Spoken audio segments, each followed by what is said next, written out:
What's up, NHL fans? What an awesome week to kick off the Stanley Cup playoffs, or weekend, I guess I should say. All home teams go 6-0, and that's Colby Cohen. I'm Jonny Lazarus. This is Morning Cuppa Hockey. We'll get right into it. We are presented by Betway. If you're going to place a bet on Betway. Please play responsibly, and remember, you must be 19 years of age or older. One of those home teams that won in the 6-0 efforts from all these teams was the New York Rangers. And yesterday, my co-host, Colby Cohen, responded to a tweet. I know his mentions were being flooded by Ranger fans. Can you just get my name right before we go there? I said Colby Cohen, and I want to read what you said on Twitter. You didn't even say my name properly. I said Colby Cohen, Colby, and I want to read what you said on Twitter yesterday in quotes. I'm happy for you. When you beat me at anything, I'm actually proud of you. Slowly but surely, you're growing a pair. And this is in regard to Matt Rempe having an impact on the Rangers' fourth line and scoring the first goal for the Rangers in the playoffs. Colby, the floor is yours. Listen, I did not think that he could keep up at the pace with the playoffs. So he proved me wrong in game one. There's nothing else to say. Matt Rempe made an impact on the game. He took a bad penalty, so everyone got their sphincters tight. And then he did play well for his 8.5 minutes, which is double the ice time he plays in a regular season game. Yeah, scores a goal, building erupts. PK Subban showed a clip of him in the studio show where he actually takes a puck off the wall, like a difficult puck. He gets his feet up the ice. He gets moving. He makes a pass. So, look, game one, Rempe was not a problem. He was a good problem, right? Mm-hmm. But I just want to caution you here, because when we first got on camera, you were wearing a Rangers jersey and a Rangers scarf. Look, the Rangers are playing the worst team in the playoffs, okay? A team that really isn't a playoff team. Now, they looked really good. Their neutral zone looked really, really good. But all I would say to you is you still need 15 more games. And when they run into Carolina, do you think Matt Rempe is an impact player? I guess we'll have to see, right? All I'm saying is we're going one day at a time here, you're pal. Celebrating a Stanley Cup after one win against the Washington Capitals. So I just want to caution you that there's a long way. It's 2+ more months of hockey. So if you want to take shots, just be ready, because, I have my pen and I like to take notes, something you young kids don't do. I'll be ready to come back to you if you want to rub my nose in it after one game. Something young kids don't do. That's all I'm going to say. Okay, your crossword puzzle over there that you probably, or your coloring book. All right. So that's all I'm going to say to you about it.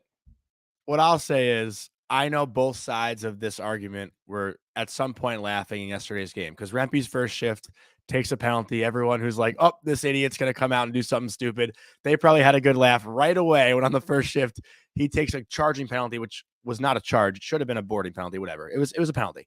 And then for him to, have, or for the people that are supporting him to have the last laugh, he scores the first goal. But credit to the whole Rangers fourth line. They really stepped up and won that game. BC was really good yesterday, too. All three of them were amazing. And Goudreau takes more shit on Rangers Twitter than any player on the Rangers. Anyone. I mean, he was great. He is the Rangers Twitter whipping boy. So it was good to see him smiling on the bench a little bit. And then again, I love Jimmy Vesey. I love him as a person, as a player. I love what he's done, how he's resurrected himself. Super humble guy. We've exchanged VC stories off the air. So it was good to see those guys getting some love here in the early part of the playoffs. And I will always go back to the fact that every year the team that wins the Stanley Cup has a really, really good fourth line. Every single year it comes up and it's meaningful. So we'll see what the Rangers fourth line is going to do. And if the Washington Capitals are going to have anything close to enough offense to get through that neutral zone that I think I texted you yesterday, it's like the Venus flytrap or the Bermuda Triangle. I don't know what I said. I texted you something like that. But when they get into that structure and they hold their spots and they angle, that first guy does a good job angling. It's a miserable neutral zone to go against. And that's a huge difference for them than even going back to the year they made the conference finals. that's a huge difference. Yeah, and Washington doesn't really have a ton of speed up front to begin with. So it's their life a little bit even harder. But all right, let's get skating. Yeah. We're gonna get into a lot of the this is a perfect goalie situations going on. Exactly. This playoffs, I feel like, is the year of the goaltender. Whether you watched that Colorado game last night where it didn't look like either guy could make a save, or we go to that first round Boston game, Razor, where Swayman's lights out, Samsonov was, I don't know what you want to call his performance. And now you've got a million questions around that series in particular. Who starts for either team in game 2? Like, I'm going to put you on the hot seat right on the get-go here. Okay, so, well, if it's me, Liz, I'm going over to the skate here in about 10 minutes. So, but if it's me, and this is going off no knowledge inside at all, I'm going back with both goalies. Bruins, the rotation is, you can play both goalies. You don't need a strict rotation. Swayman was unbelievable. Try and get a 2-0 lead. You just don't roll it. Like, you don't try things out in the Stanley Cup playoffs. I like this idea that, give it a try for 4 games. Let's see how that's what drives me nuts the most because that's what I hear the most as well. Just give it a try. Well, no, you go up 2-0. 1-1 is different than 2-0 on home ice. But what happens if they win? If they win again, and then I just think back to last year's playoffs where Ullmark looked really good for 4 straight games, 3, not 4, maybe 3, mm-hmm. And it was like, okay, like we can't even think about Swayman, and then all of a sudden, the clock. Didn't he get hurt in game 5 though? Didn't he tweak something in game 5? And the carriage turned into a pumpkin, and there were problems on Causeway Street. Yeah. Again, we could go over a bunch of different ways, but okay. So last year they didn't take Ullmark out, right? To your point, they were up 3-1 going home for game 5. Like, I think the Bruins would take that right now and just use Swayman for the next 4 games, and that you have the opportunity to come 3-1 home. Brad Marchand has a breakaway in the last second. They had a power play in game 5. They hit a knob in game 7. They had a lead in game 6 in the last 10 minutes. They had a lead in games. Like, it wasn't because they didn't rotate goaltenders that they lost that series last season. Somehow that's the storyline. Again, I think, and listen, they're going to lose a game. Last year they lost game 2, so maybe this year they lose game 2 and they switch and put Ullmark in game 3. I'm not sure, but again, I find it so hard when your goalie makes 35 of 36 on home ice in game 1 to not go back to him the next game. It's just, it doesn't work in my head. Oh, so you're saying start Swayman tonight? Oh yeah, I would 1,000,000%. I thought originally you said to flip flop. No, I'm not flip flopping at all. I'm not a rotate guy at all. I'm not a strict rotate. So Colby's trying to talk me into being a rotate guy. I'm not being a rotate guy. I listen. Believe me, Colby. I've defended this last season 1,000,000 times, so I have all the talking points. Trust me, I know every single save that was made last year, every goal. I have it in my head, and I have the talking point ready to go why it didn't matter. Let me just ask you this question from just a physical standpoint. When you're trained all season to go back and forth, and your body is used to 1 game on, then a couple of days of practice, and then another game because you have that, partner jumps in, so you basically play every 4 days. It's almost like a starting pitcher. Do you think there's any muscle memory or fatigue? And then you add on top the playoff pressure. And do you think that's a real thing because of how these guys are during the regular season? It's not like it was when you were playing, where one guy just played all the time, not to age you, but that was 6 years ago. That's how it still was. So this is the answer when I get asked this. So I would go and I would challenge you to go and ask Jeremy Swayman and or Linus Ullmark or any other goalie or player in the National Hockey League and ask them if they could play 7 games in a row and if they would like to do that physically. We know what the answer is going to be, right? So these guys are machines, right? I played every game. I didn't drink protein shakes. I had a couple beers after the game. I ate like shit. These guys are like actual athletes and actual machines. They can play every game. Like he can do it every single game. And the whole idea of every other game in the regular season is to be rested for the playoffs. So they have lots of energy and they don't get worn down, right? The Hellebuck plays every game and they say, well, you should get some rest because he's got to get ready for the playoffs. Well, these guys are well rested because they've been going to every other game. So the cadence and the fact that you have two good goalies, it creates a bit of a problem because you feel like both of them can win. And that's probably the case. I think Ullmark would have played the same way as Swayman did last game because the Bruins played so well in front of him. 36 shots, but no odd man rushes, no 2-on-1s. It was stuff that was in zone. I think Ullmark would have made saves as well. So, that's the kind of the dilemma that they have. But again, I would go back to a winner. They're not going to sweep the Leafs. Leafs were horrible. They're going to play much better. They're going to win a couple of these games. And I think you have an opportunity to go back to a different goalie at some other point. Razor, I'm just curious on, and I don't know if you feel it fully, but the pulse of the fan base and what they think about the situation. Obviously, getting a goalie's perspective is a little bit different than your typical fan. I feel like what I've seen as far as the discourse goes, they would agree with you in starting Swayman because of how good he was. But as soon as if Boston loses tonight, shit goes nuts, right? So have you heard from like the pulse of the fan base, what they would think? Yeah, I did a radio show yesterday morning and they had a poll up and it was actually closer than what you think. It was like 55, 45, whatever, a couple hundred votes. I don't know how many votes are. It might have been 2 or might have been 2,000. I'm not sure, but I think it's pretty your split. vote. Just your vote. Yeah. Well, yeah, exactly. It's pretty split and you're right. There's going to be that second guessing, but we know like that doesn't really filter back to the room. It really doesn't. I think the other thing with the fan base, and this was my question, like to the fans too, if do they? I feel at some point they just want a rotation to see a rotation. Like, what would you like? I asked a question. I'm not sure. I really don't know the answer to this, and I don't think it would be like 100% that they would rather. Would you take Jeremy Swayman playing 4 straight games and winning all 4 games and sweeping the series, or would you rather see a rotation?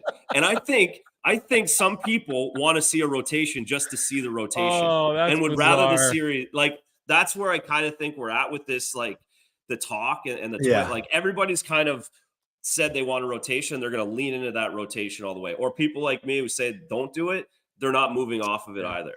Well, do you think that's partially because of what happened last year when they didn't do the rotation and then they did the rotation and that's what got them here? Said, and that's what got them here. here. I should have done this, Monty. That's the thing. People latch on. One thing that fans should realize is that GMs and coaches lie. When they stand at the podium, they're not always being honest with you all. I promise you. I've been on the inside when the PR guy comes into the room and says, okay, guys, I don't really care how you say it, but this is the message, right? So like sometimes what they're telling us all publicly is bullshit. Just to let people know that. I said the exact same thing yesterday morning, and I've been saying it. Like Monty's great. He's unbelievably honest through the regular season. He's very candid. He's very smart with his answers. He's very forthcoming a lot of times. And always and has been. Like you ask him about a player and he's like, well, these guys, he needs to do this, needs to do that, he needs to, whatever it is. Got like that isn't happening now.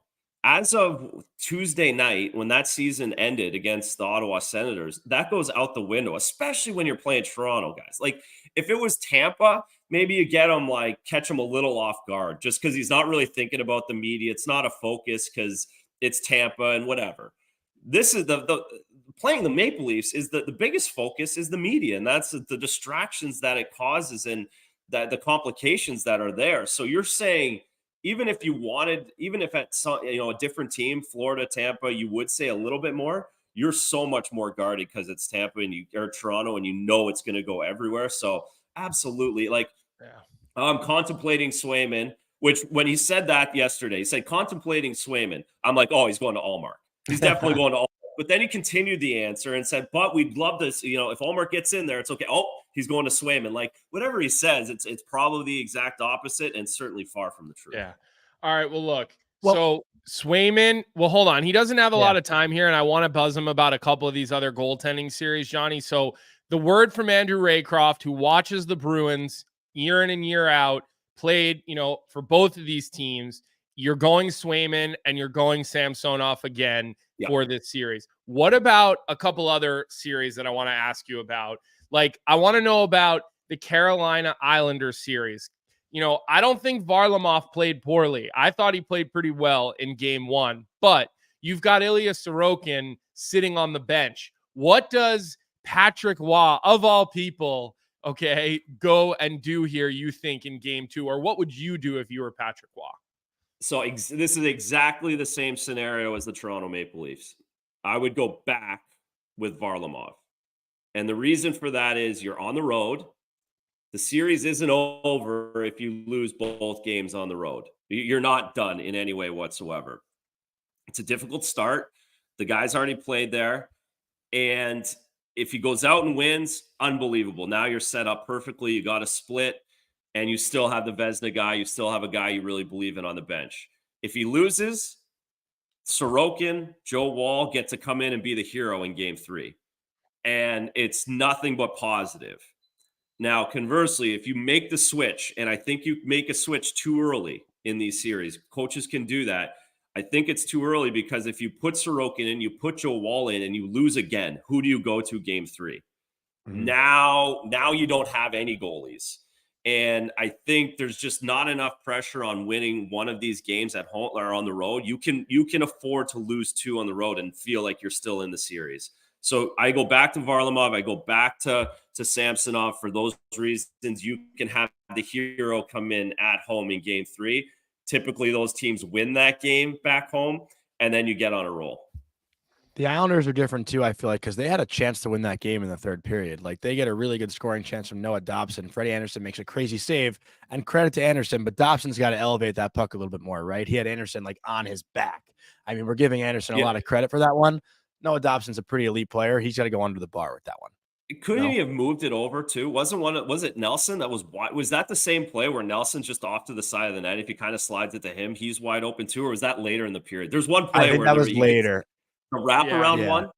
What was that was later. This one was like a rebound. Dobson had the whole entire top of the net and just couldn't get it. But I'll just remind you that it always looks really easy from the TV cameras and from the press box and the studio, and you're. But Toronto, we're saying Toronto's down 3-4 goals in the third. The Islanders in a 1-1 hockey game with a. But that's how the Islanders are. I mean, listen, the Islanders struggle to. Got it. Yeah, that one. Yeah. I mean, listen, I'm giving Freddie Anderson all the credit there. That's not that easy with a stick in your lane to get that off. And then Dobson has the wherewithal to keep going forward, gets good wood on it. I don't know why you're discrediting Anderson. You're just saying that because Dobson's your boy. Dobson's your boy, and you're just defending him on here. That's what's defending him. I mean, listen, but that's the Islanders. The Islanders can't score. Like, they're in games, but they can never finish because they don't have that guy to go make that play in a third period. And they don't have constant pressure. They get those one and done opportunities, but who does get constant pressure against Carolina? No. I don't think Varlamov is even a question for this game, though, just because of how well the Islanders did play defensively. They just couldn't. Yeah, listen, I want to ask the guy who's been in that position. You know what I mean? That's who I'm curious about. What about? Did you have an opportunity to watch that Winnipeg Colorado game yesterday? Yeah, I have PTSD still from it. Barely slept watching that. That was grotesque. Colorado has a real problem here, and they're a good team, but they take a lot of chances, and I don't think Bednar can change the way that they play right now. It's you got to go all in with the way that you play, but they're in trouble with it. I mean, they need a save at some point, right? I mean, look, Hellebuck, you know what you're going to get from him. He lets up a couple of soft goals, but you don't worry about Hellebuck. You worry about the other guy. Does Colorado even have a chance? They should, but the problem is they open it up, and that's more of the problem than the actual goaltending. They open it up, and they scored 6. That's great, but they opened the floodgates to do it, and they took penalties because they're opening the floodgates. They're always reaching. They're always behind the play. They're always, and against Winnipeg, they'll just stay patient. I don't know what they do in goal though, because like I was thinking at 7-4 last night, I was thinking, you know what, I'd put the young kid in, give him 10 minutes to feel it. He was ill, Razor. They had their third string goalie backing up because their backup Completely missed goalie. that. I didn't even have the volume on, so I missed. Their So that's backup goalie. I a agree with disaster. you though. You could have gotten him a little bit of time in that Yeah. crazy atmosphere. That's a small building. The seats are pitched, so Yep. everybody feels like Different they're leaning feel. on you. It's like a smaller version of Montreal where it feels like everyone's on top of you because of the pitch of the seats. But they couldn't even get him in to give him a little bit of experience. I was kind of thinking the same thing, but they had a guy who, you know, is their third string goalie. Yeah, you're not doing that. You can't do that. So there you go. So they've got, I guess, you know what, you probably go back to them, similar to the same situation. The guys on the road, the Samsonov, the Wall debate, the Varlamov debate. You give him another rip. He's your all-star. He's 40 wins the last 2 seasons, 38 and 40 last year. But it's a short leash, and you get the other guy, you know, like it's a real short leash in game 2. He starts. If he doesn't figure it out, you go to the other kid to get him some experience, and then you got to go to him for game 3. But if you're Colorado, how can you feel any sort of confidence right now? Well, you scored 6, so you find, and you have to do that every game, and you have the 2 best players on the ice. So, and you're still, listen, you're still on the road, right? Mm-hmm. Like they don't think they're losing a game at home. So they've already banked 3 wins. That's what Colorado's thinking. They're thinking we only, like, that's what they're saying this morning. They're waking up saying that kind of sucked, but we only need one of these games here in Winnipeg. All right, Rachel, let me ask you this before we let you go. Out of these 3 situations, the Islanders, Colorado, and Boston, which one would surprise you, I guess, the most with a goaltending change? Islanders. Yeah, because this Bruins thing, it could go either way. I don't know what they're up to. I'm again curious to see what it looks like here in an hour and a half. I feel like they're going all mark. I really think that's why I don't feel it like a million, like enough to like say it here. Because again, I would still play Swayman, and we won't clip it. Don't worry. No, I know. We I will. know. The context on these Twitter clips is going to be incredible. I can't wait. Yeah. Andrew Raycroft says. Yeah. Oh, jeez. It drives me. Yeah. Send it right to Queens. But no, I do have a little bit of feel somewhere in me that they are going to flip because of last season, and they're in a spot where they possibly could do it. And if they do it now, then no one can say anything again. It kind of goes away if they rotate. Like that's the other side of it, right? Yeah. If they put Allmark in, at least we tried even it. if he loses, all right, we're not doing this anymore. This is why we're not doing it. Don't ask me anymore. Then you go to Swayman and you just ride Swayman. You just ride whoever wins. Win, you stay in. It's also funny because I feel like sometimes coaches in the playoffs, when they don't announce who their starting goaltender is, it's usually to like fuck with the other team, but this is just fucking with the whole Bruins fan base. No, that's exactly what it is. It's like they don't care what does it matter? What does it matter to the Leafs? It matters nothing to the Leafs. 2 Vezina candidates in the last 24 months who are both playing good hockey right now. Like, what's it? It makes no difference. And they've already prepared for both. It's not like actually they've already done the extra 20 minutes of video on Allmark, so they know exactly. So yeah, you're right. It's just to have all of us guessing. We've got so many teams in the playoffs this year that are a little unsure about their goaltending. Even Vegas is probably a little unsure about Adin Hill at the moment. And then you've got the Bruins who just have this embarrassment of riches, and that creates a whole nother problem. We just like problems. It's just that's what we like in the media. Well, that's the other thing too. Like there might not even be problems in these places, but we have certainly sniffed them out, the opportunities for us to talk about, right? Like there might not be an issue in any of these places, and they might be playing Georgiev no matter what, even if he gives up 1 million goals, but we've sniffed it out. So it's fun to talk about, but you're right. Basically you have essentially, what do we got? You've got one series, Florida too. So Nashville and Vancouver, and then the Florida teams are the only real series that I feel 1,000,000% confident we're only going to see 2 goalies. Yeah. The rest of them we could see somewhere else, and we're going to see changes. I'd say Rangers Caps fall in that category too. I could see Kemper coming in. So could I. Yeah. they're going to have to Stanley change Cup. it up. They got Lindgren gives up 6 again, or we see him go in late in the game and then he plays great. Like I could see that switch up because they're gonna when they're down when they're down 3-0 to the Rangers, they're gonna have to do something for Game 4, even if it's not Lindgren's fault. They're gonna have to do something. And the guy won a cup. Yeah. So. All right, Razor, look, we're at some point, since we think the Bruins are going to walk this series and they'll move into round 2, we're going to bother you to come back on to keep this conversation going. But no, you got to get to pregame skates, so we appreciate it. We'll keep an eye on your Twitter if there's any updates coming on Twitter as to who's in the starters net. Are they at Warrior today or are they at TD? No, they're at Warrior. It's going to take a refined palate to see and sniff it out today. As we know, both goalies are going to get on at the same time. Both goalies are going to go to the same net they have all year. Both goalies are going to get off at the same time. So I've got my thinking cap on right now, and I'm going to really dive in. Your coho thinking cap. But you won't hear from me on Twitter. I'll tell you that. I'm not putting my neck on the line. We'll just Photoshop a text from you and post it. Exactly. Yeah, exactly. No one's texting anybody at this point in the year. All right, thanks, Razor. We appreciate it. Enjoy the game tonight.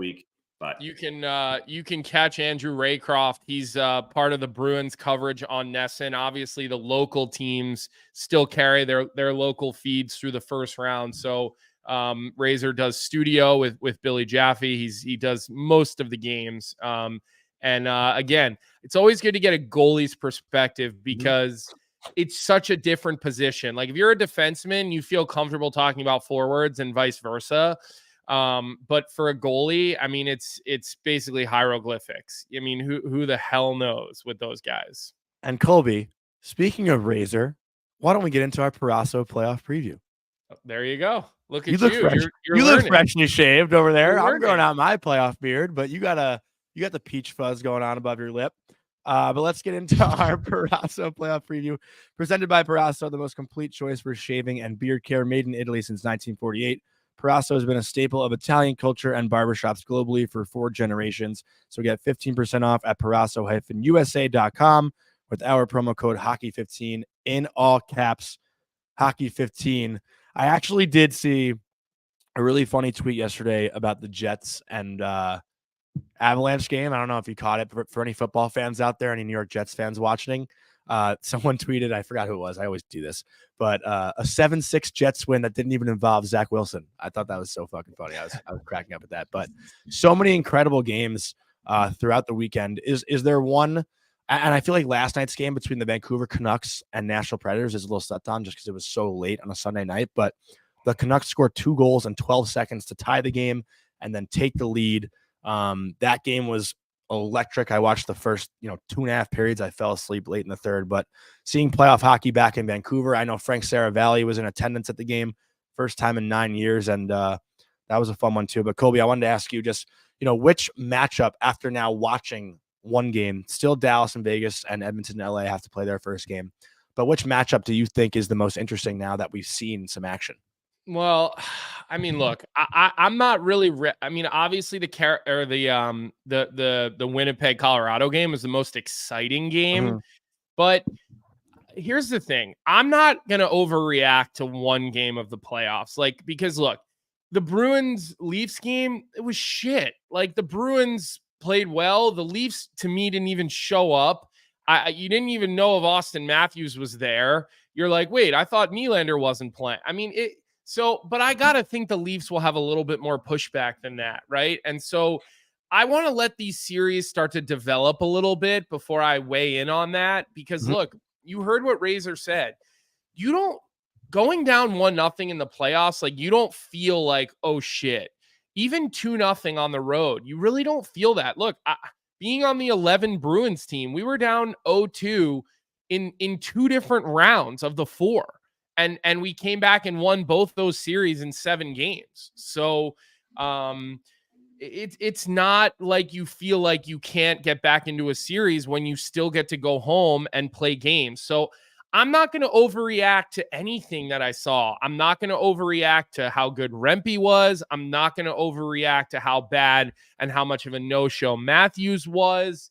I'm not going to overreact to, all these big themes that I've seen, because again, like, I want to see 2 or 3 games into the series before I can really sit there and give you my full Yeah, opinion. but what's the fun in that? I see in the chat Leafs in 6, and Matthews actually played well. Listen, Austin Matthews had 69 goals this year and he didn't score a goal. Okay. So you can sit here and tell me how good Austin Matthews was in the playoffs. The reality is he needs to score goals for his teams. He needs to raise the level of his line mates. His line, to me, did not do nearly enough in that hockey game. So you can say that you thought he played well. I don't agree. I don't think he did. He did really play all that well. So, well, Colby, I got something good for you here. You'll enjoy this. So this is Hockey Collective in the chat, and he said that Boston versus Toronto game 1 reminded me why I hate expected goals. The Bruins dominated. Expected goals had the Leafs at 7.4 and the Bees at 3.7. Truly insane. And we were talking about how if you want to feel good, you can look at analytics and feel good about the Leafs game. But the reality is they got whooped. They did. Yeah. And just so you know, Recon Gamer, we talked about Rempe the first 10 minutes of the show. So you'll have to go back and listen if you're interested in hearing about that. So Recon Gamer is my enemy. Now he's taking my side. So that's it. Like, I'm not going to make any harsh conclusions. I'm not going to celebrate any wins or feel sorry for any losses. Here's the one unpopular thing that I probably have to say, though. Like, 7-6 was a lot of fun, right? But like the other games, like 4-1 games, they just they don't do it for me in the playoffs. Like, I want 2-2 with like 6 minutes to go in the third period. Like, I like goals during the regular season, but like when we get to the playoffs, I'd rather see games that are, I'm not saying 1-1 games, like 2-2, 3-3 games, okay, where everybody in the building and home on their couch is up on the edge of their seat. Like, you literally can feel the tension on the ice into the crowd and then home through your television. That's what I like. I like when it keeps you so on edge watching a playoff game, because it's just so intense and the margin is so thin.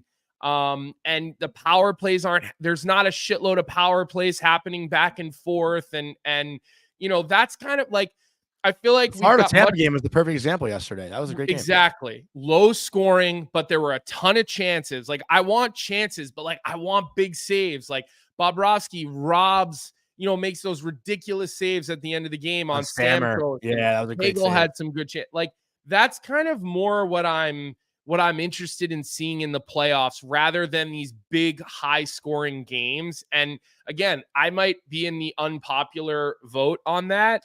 Because during the year, I'm all about goals. I want high scoring. I like 6-5. I like 7-6. I like seeing power plays because I like seeing guys, how creative and how good they are, and getting that on display. But, I just kind of hope we can, find a balance where the officials are letting a little bit more go and maybe not quite calling it.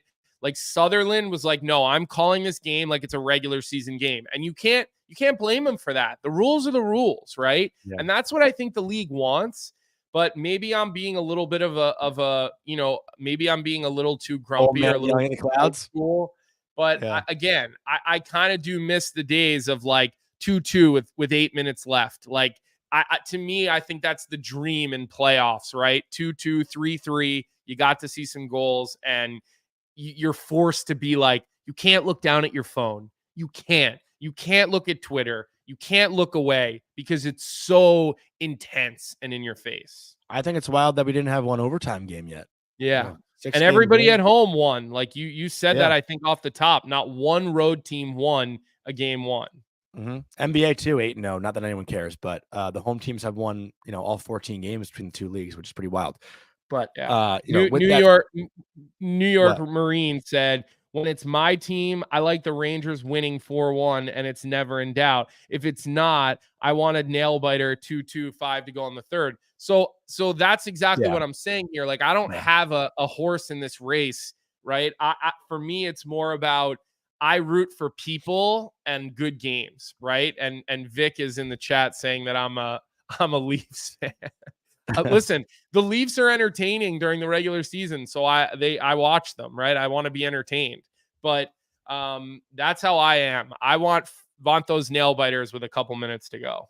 Well, speaking of the Leafs, what the hell is going on with Willie Nylander? I see comments in the chat saying, no way this guy's hurt. Charles Ferris, no way this guy's hurt after not missing a game since 2016 after playing a full 82. No shot. They think Keith scratched him. No, come on. That's stupid. There's no way. What would be the point of scratching him and then saying he's hurt? Like, that would be the dumbest thing ever. Like, no way. There's no, I don't think he's being serious, by the way, because now I'm looking at the comment and there's a laughing emoji. So can we all agree that Keith is gone with a first round exit? Listen, Keith might be gone with a second round exit. You know, I mean, I don't think he's nearly secure in that job. So we'll see what happens tonight. Like here's my and again, my prediction is they go to Ullmark. I really do. I think they're going to go to Ullmark. But you heard Razor, like even Razor was totally on the fence about it. What do you think they do? I think Ullmark. Okay, so we both think Ullmark. Yeah, I've been saying what that about like, what about Samsonov? Do you think Samsonov? Yeah, I think Samsonov. Yeah. I think they go to Wool. Really? That's where I will part ways. I think Wool. And you think they stay with Varlamov? Yeah, but the Ullmark thing to me is that this is what they've done all year. I've been saying for like 2 weeks. You do what got you here, right? And until maybe you have to panic, don't. So just go with what's gotten you here. But yeah, I think Varlamov gets the nod again in Carolina. He played great. He played well enough to get his team to win a game. And Samsonov. Yeah, I think Samsonov starts tonight. And that's probably about all the goalie controversies we have right now to this point. Yeah. It's not like they're going to Thatcher Demko's. I mean, he made a save in the first period. I watched the first period. That save was outrageous. But he looked good in his playoff action. And it seemed like they get a goal out of Lindholm, even though I thought it was a little bit of a soft goal for Soros to let in.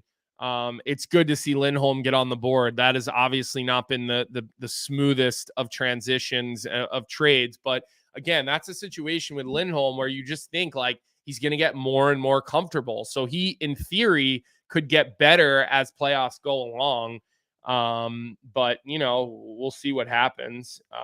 It was great to have games on all day yesterday. That's probably the best part about a weekend is where you don't have to toggle back and forth. You can just watch one game at a time. So that that was awesome to see that yesterday. Should we go into how was Pettersson? Because like I said, I only saw the first. I fell asleep. How was Pettersson in that game? The Canucks were flying, all of them. JT Miller looked great.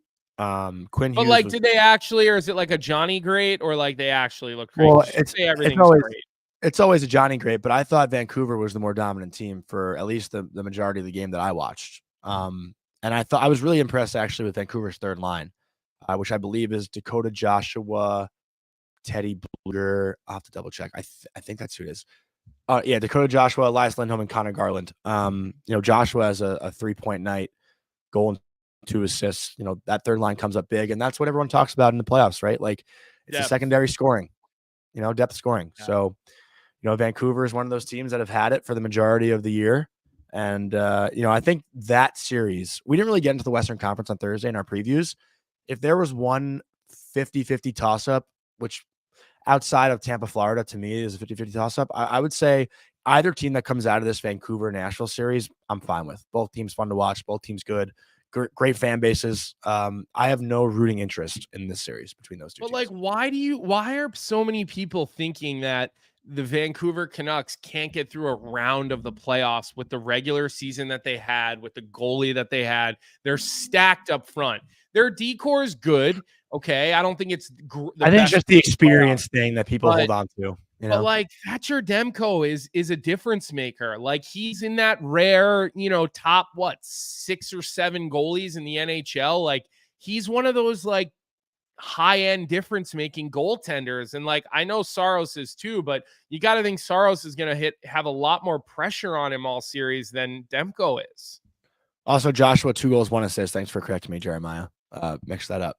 But yeah, Vancouver looked good. They looked legit. They looked like a playoff team. And that building, like we said, first time in 9 years, like that energy was insane.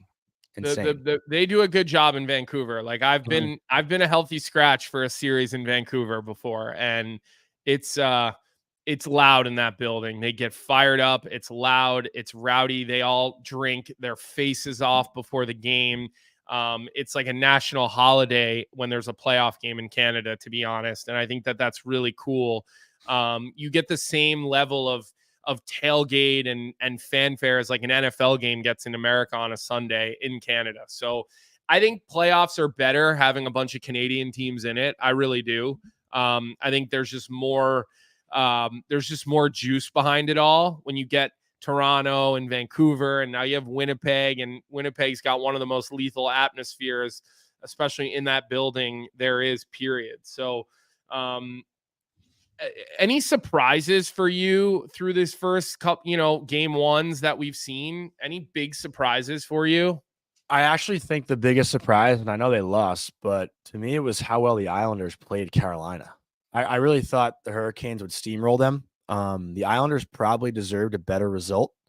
Their power play doesn't score. That's somewhat of the difference. Why do you think they deserved a better result? Because to me, that was also the way that was Hurricanes hockey as well, right? I just didn't expect the Islanders to play as well as they did. I thought they were the better team for the majority. Majority of the game, you thought they outplayed them? So to me, I think usually the team that outplays the other team for the majority deserves a better result. I didn't think they outplayed them. I just thought when you really dial it in and you look at the chances and you look at the possessions, and a lot of what the Islanders had was perimeter, a lot of perimeter possession. And that's one of my big things with when I always talk about Matt Barzal is I talk about ton of possession time, but how much of it is in the prime scoring area and how much of it is around the perimeter of the offensive zone. And so I don't know, man. I don't think that the Islanders outplayed the Hurricanes. I think that was Hurricane hockey, man. Well, that's the surprise, though. Like I thought, and MIR Marine just said it too. I thought the Islanders looked really good despite losing. Didn't think Carolina ran them out of the building, which is what I was expecting. That's what I was expecting as well. Like I said Carolina 5-1. I said Carolina in 4. Like I thought it was gonna be like a 3-0 game. Like I didn't think that the Islanders would be able to keep up with Carolina. I thought Carolina would skate circles around fair. them. That I think is fair. I think Carolina is a much faster and much quicker team. Mm-hmm. Yeah, I was just surprised by how well the Islanders played. And I think every other outcome this weekend, the Tampa-Florida game was close. Tampa had a terrible start to that game, but they figured it out. Vancouver, about 5 minutes to go in the first period, Tampa kind of flipped the script, and then they carried the play a good portion of the second period. But dude, I would say how high scoring the Winnipeg game was. Maybe that's the surprise. But yeah, well, it's you don't expect to see Connor Hellebuck give up 6. Yeah, and a couple soft ones, right? Mm-hmm. I mean that the one that Nate McKinnon scored was soft. You just don't expect to see that. Like, I just think we hold him to a much higher standard. I do think it was funny that the Winnipeg, fan base was chanting Georgiev's name and saying overrated, because he had more wins in the regular season than Hellebuck. He was the only one who had more wins than Hellebuck. So I thought the Winnipeg Jets fans did a nice job of getting into Georgiev for that. And it's funny. I I texted Tony D'Angelo when Georgiev was getting lit up. Oh, shit. Because, those two had that issue where they got into a fight or whatever. And I think Tony probably was smiling watching. I won't read the text. Would he come on our show?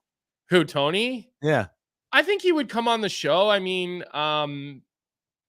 he's not playing. So that's what I'm saying, yeah. I think he would come on if I asked him to. I don't know. Well, I could check in with him about that. Mm-hmm. I feel like that situation's never really been talked about. There's just a lot. But I don't think he's going to come on our show and talk about what happened when he was on the air. Yeah. Well, but here's the other thing. I don't think there's any clearing of the air. They got into a fight, and they were looking for a reason to kick him off the team. That's what I'm saying. I feel like he get his shot. I think that if you asked any players on the Rangers that year who was the laziest shitty teammate in practice, they all would have said Georgiev. I mean, I had other very close friends on that team. So I don't think we would bring him on here and ask him about old wounds like that. Yeah. And I don't think he'd want to talk about that kind of thing right now. When I he's know in a playoff playoff love him, though. I series. feel like he gets a bad rap, and guys love him. His teammates all love him. Everywhere Yeah. he plays, he's very well loved by all of his teammates. I definitely can vouch for that, just from over the years of knowing a lot of his teammates and knowing him since he's probably 15 years old. So you wonder, like, he's a power play weapon. Like, will you see him at all in the series? It's I almost wonder, like, would they go to Morrow before they went to him? I just don't think they like the way he plays for the third pair. Like, I think they're looking for their third pair to be a little more shut down, which I know that wouldn't really be Morrow, but Morrow's a big, strong guy who defends pretty well when he wants to. Mm-hmm. But you want to look at some of the action that we got tonight? We got 2 game 2s, 2 game 1s. Ely said, I hope as a Canes fan, TDA does not play unless it was at wing. I actually think he'd make a great winger. See, I actually think I don't know if I agree with that. I don't think every great offensive defenseman makes a good forward. I think one of the things from an offensive defenseman is you have the play in front of you and you can kind of like cerebrally see where things are happening and the way things are happening out in front of you, and you find kind of different areas of the ice. So I don't know if it's as much of a slam dunk to like move a guy like that up to the forward spot. He's a guy who likes to have the puck on his stick to facilitate and pass and this and that. And as a winger, you don't get those types of situations quite as much. So I think Tony's a good player. I think he's definitely an NHL caliber player. It's been kind of disappointing to see what's happened to him.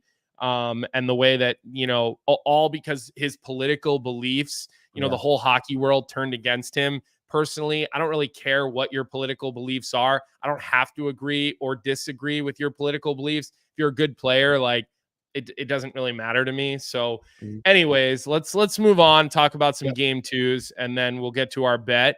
And then we'll call it. It's gone 45 minutes has flown by this morning.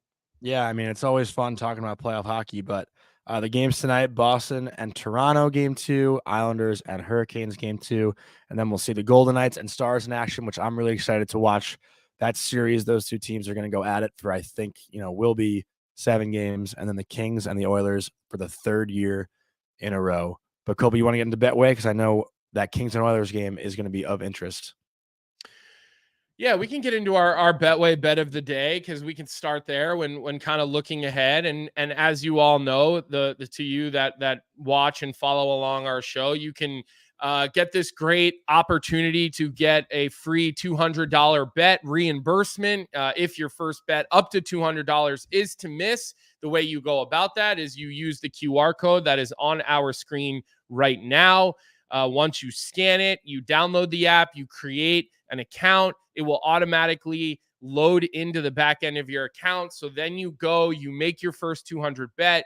If you don't win, hopefully you win. And this is not anything that we have to come back to. But if you don't, Betway will put $200 back in your account immediately. You can then take that $200 and you can use it to continue to bet on the night on the game's action. I always tell you guys, I love the parlays, especially in playoffs. So many different opportunities to find ways to loop your games together. That way you're dialed in all throughout the night. As always, please play responsibly. The offer is only available outside of Ontario. We promise you, if you are from Ontario, once we get something that includes you, we will certainly let you know. So don't forget to download and use the QR code. Get on Betway, get playing. We love our sponsorship and our partnership with Betway. It allows us to do what it is that we do. And what we are going with tonight is we're going to go a little juicy. We're going to go Leon Draisaitl anytime goal against LA. It's plus 125. He's got 7 goals in 6 games against them in round 1 last year. Okay, so when you have that kind of juice in your memory and you know that you can kind of own a team like that, the net just gets bigger and you get more confidence. So to get Leon Draisaitl to score at plus 125 on home ice against a team that he absolutely shit on in the playoffs last year, I think that's a good one to jump in and get involved on. Yeah, I fully agree. I think the Oilers win this series in, I'm going to say 5. What do you think? Because we didn't give our Western Conference predictions. So yeah, I like the Oilers in 6 because I do think LA at times will be able to play that 1-3-1 neutral zone, which can be so effective. And against it can the Oilers' speed, though, it's, Yeah, but listen, the reality is like when you play a 1-3-1, the goal is to try to get one guy to carry the puck. And the Oilers, they have the one guy who can do that. They have the one guy who can beat it.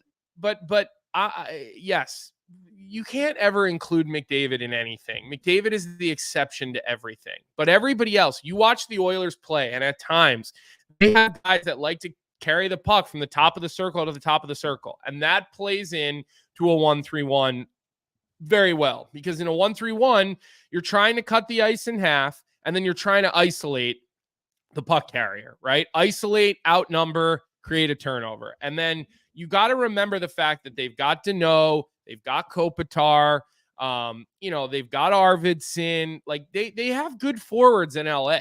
Okay, I don't necessarily think that their D-core is really deep, and I don't love their goaltending situation either, but they do have a really deep group of forwards in LA. So I think 6 games for this series, but I do think there'll be some lopsided ones. I think we'll see some 5-2 types of games in favor of Edmonton. And then you always wonder, like, what's going to happen with Stuart Skinner? Like, how well is he going to play? He's been hit or miss at times in the playoffs. They've had to outscore problems at times in previous years in the playoffs. So that will be interesting to see, like, because if they can't slow Edmonton down in the neutral zone, then I mean, it could be 4 or 5 games. Absolutely. Yeah. So, but you could say that, look, I don't think the Rangers are going to lose a game, maybe 1 game, I think steals 1. Yeah.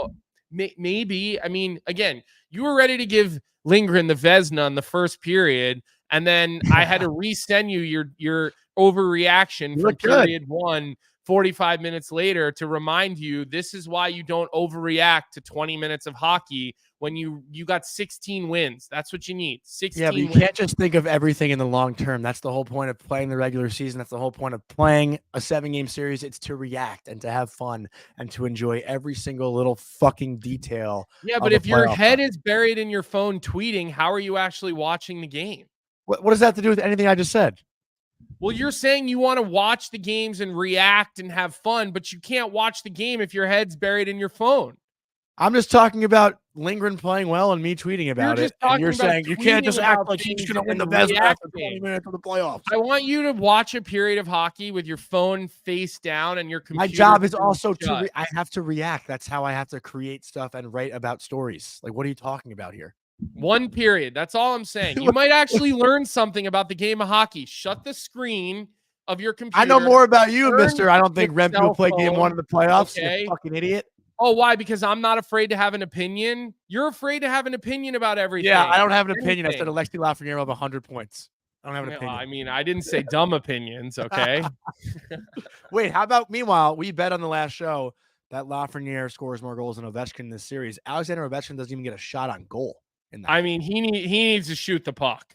He had a couple of good opportunities to shoot, and he was looking past. And they were talking about it in the studio as well. Mm-hmm. The TV people were talking all about that as well. So look, you're never gonna get me to bet when you ask me who's gonna score more goals. Ovechkin, who's going to be the greatest goal scorer of all time within the next 24 months, probably, or Lafreniere. I'm sorry, Johnny. Has Lafreniere ever scored 30? He's almost scored 30, right? He hasn't quite hit 30, has he? 28. Okay, so yeah, I'm going to take Ovechkin in that bet 7 days a week, 365 days a year until he's retired. I want to touch on one thing in regards to the post-game comments, because I see Ranger fans attacking Tom Wilson for his post-game. And Recon Gamers said, I came in late, but did you guys see Tom Wilson say NYR only outplayed them for 5 minutes? I think Wilson was or something. I think said that. No, Is that he what was. he said? He said that they outplayed us for 5 minutes. I think he's just I referring thought to he that. said they went heavy and they really dominated them for 5 minutes, right?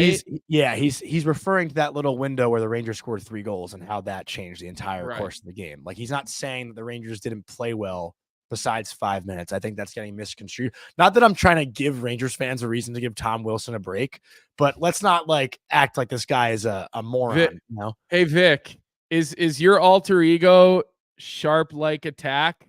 Because we just got a quote, a comment in the chat. Ovechkin won't own it long. Matthews is coming. So at least we've just sniffed out our producer's alias in the chat. Everybody, it's Sharp like Attack. Daily Definitely Faceoff isn't commenting, so that's gotta be definitely something Vic would say. That's good stuff. Okay, so just looking at all 4 games tonight, because I'm sure we're going to wrap it up here shortly. Which game are you most interested in watching this evening? Listen, I'm dying to watch this Vegas Dallas game. I mean, what time is puck drop for Vegas Dallas? What do we got here? I'm going 9:30, I think. Jeez, unbelievable. 9:30. You're 9:30, killing yeah. me. Absolutely killing me. So we got 7, 7:30, 9:30, and 10. So at least they staggered them all. So at least you're going from period to period. You're not having to sit on any intermissions. So at least ESPN gave us that tonight, which was very kind of them. But I mean, look, I'm just dying to know what Maple Leafs team are like. Are the Leafs going to have a spine, or I think they're going to win? Are they just going to roll over and die in this series? Are they going to have a spine? Like, I don't know, but I'm really interested to see this Vegas Dallas series, because I just think that similar to the Florida Tampa series, like winner of either of these 2 series could represent in the Cup finals. I agree. Oh God. Daily Faceoff at Sharp like Tack. You are incredibly smart. Unbelievable. Jeremiah says 5:30 Alaska time. Jeremiah, this is the one time a year I'm jealous that you live in Alaska, because you get all these games. That's hockey for you starts at like 1:30 every day during the weekdays. So that's awesome. But yeah, man, I'm dying to see this Vegas Dallas series, because you've got the well-oiled machine versus the team that just won a cup. You've got Mark Stone, who is he playing game 1? I mean, it sounds like it. It's such a bad look. That whole thing it's such a bad look, right? I mean, I don't think we've got an official word yet on him. And did I see Pietrangelo had an appendectomy the other day? Did I see that? I don't Vic, know. can you look that up? I feel like I didn't see that. First, I saw that he was sick and he had an illness, and then I think that I saw Pietrangelo had an appendectomy, and then he is back practicing. So I've seen guys have those before and then play a couple of days later. But that series to me, man, I just think, like I said, similar to Tampa versus Florida. Like, I think the team that wins that series comes out of the West.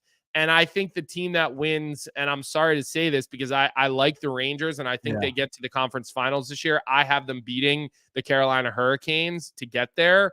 But I would say that I think whoever wins between Florida and Tampa is going to the Cup final, and whoever wins between Dallas and Vegas is going to the Cup final. And Vic just hit us here in the chat. Vegas GM Kelly McCrimmon announces Alex Pietrangelo had an appendectomy and will practice today. Mark Stone is cleared for contact and will practice today, and William Carrier also practiced today. That was on Saturday. Go ahead with I think you were going to weigh in on what I was talking about.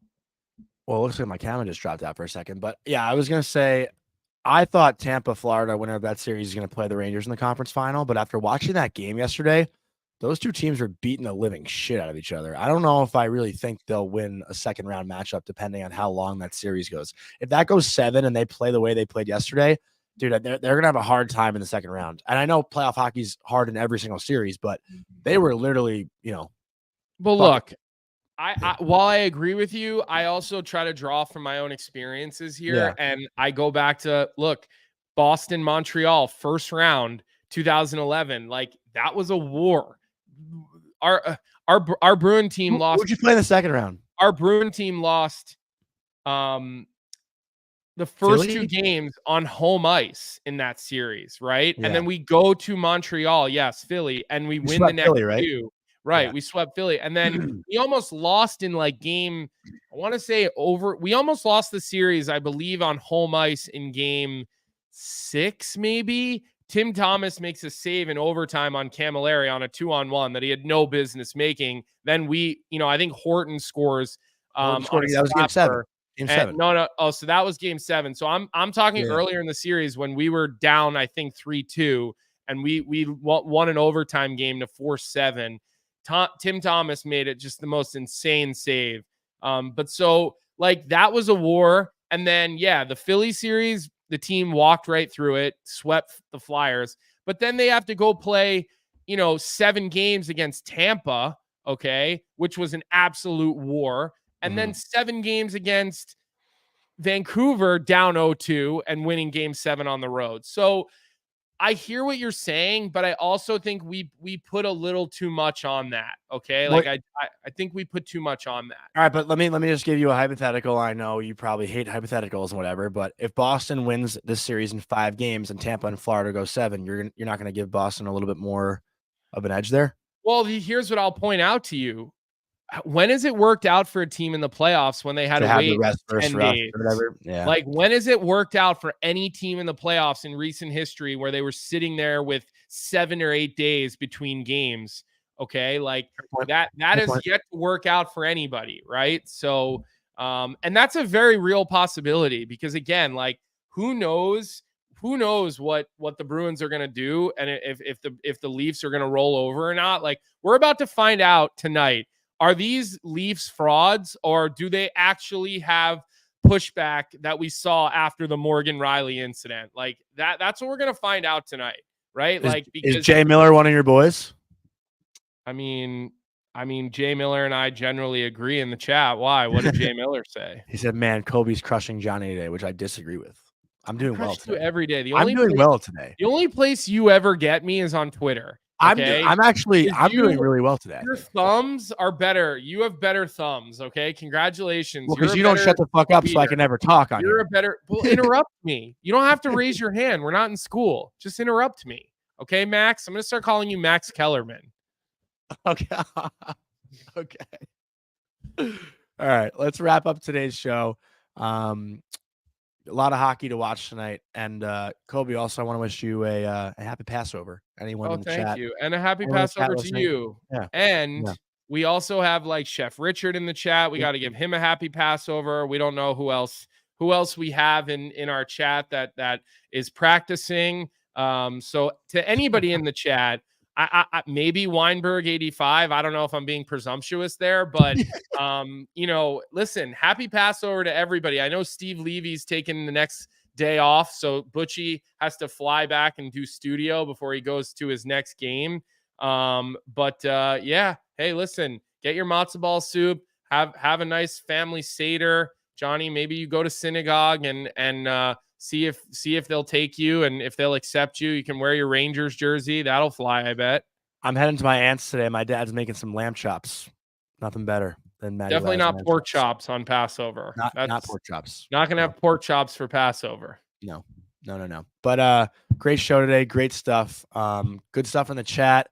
Big thank you to Andrew Raycroft. We're gonna keep our eyes glued on his Twitter, even though he won't be tweeting.